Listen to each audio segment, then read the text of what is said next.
children, the most precious objects they gave to them to protect. How could that be if they're our enemies, mortal enemies? Because they're not.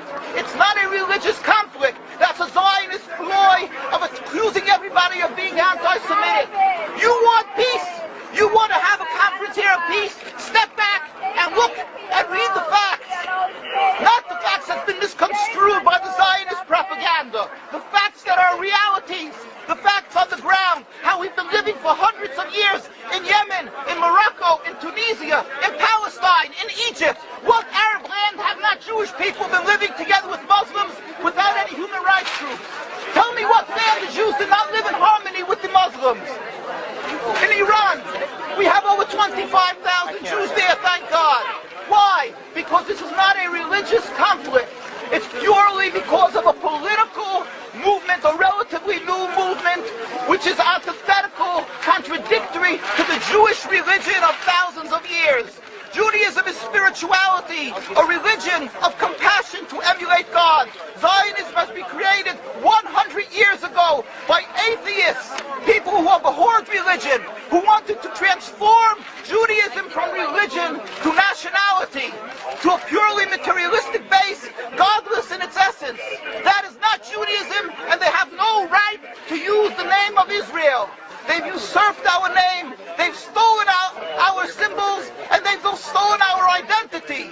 And they are causing death and destruction year in and year out. For over 50 years, death and bloodshed has not stopped because of a pure ideological belief called Zionism. They sacrifice on their idol bodies, human beings, hearts, souls. They rent, they've destructed houses, they've destructed people's lives. What can we do about this? Let's step back and think. There is a solution with God's help. If we would put away the politics, then we could know that we've been living and coexisting together. We most profusely apologize to the Muslims, to the Arabs, what has been done to them. And then we can return and make restitution for what has been done to them. And then we will be able to live in harmony. Not an Israeli state, but one Palestinian state. One state as we have been living for hundreds of years. There will be peace. And you will see that this 50 years has been a nightmare, a mirage, and nothing to do. Your fear-mongering, that's what Zionism does. It's panic, going into a theater and yelling, fire, fire, that's what Zionists do. We've been living with the Muslims.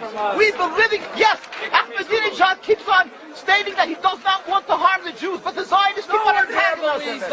Of course you don't, because you have an agenda. You want to further Zionism. You want enemies. You want enemies in order to be able to say you're protecting the Jews. We don't want enemies. We want to live in peace.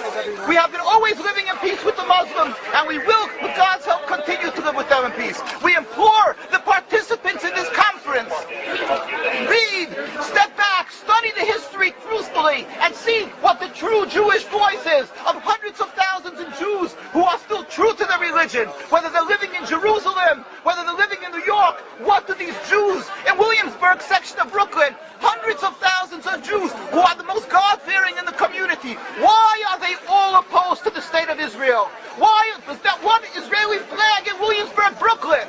These are the most God-fearing religious Jews. Why don't they fly an Israeli flag? They have hospital help.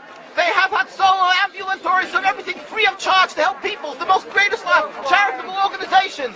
Why these compassionate people don't support the state of Israel? Why not? Because they don't like Israel. Why not? Because they're self-hating Jews? Trying to build a Jewish state. Why? Are they fools? Are they fools? The reason is simply because they fear God. And I know why. You don't know why, and I know why. Because they're God-fearing. And God forbid us to have a state. We are in exile by God. We decree exile. And we are forbidden to oppress the people. We are forbidden to oppress the Palestinian people and steal their houses. That is what Judaism says. Thou shalt not steal. Thou shalt not kill.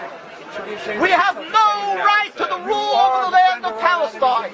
This is what Judaism says, not what these robbers say. It's what the real Jews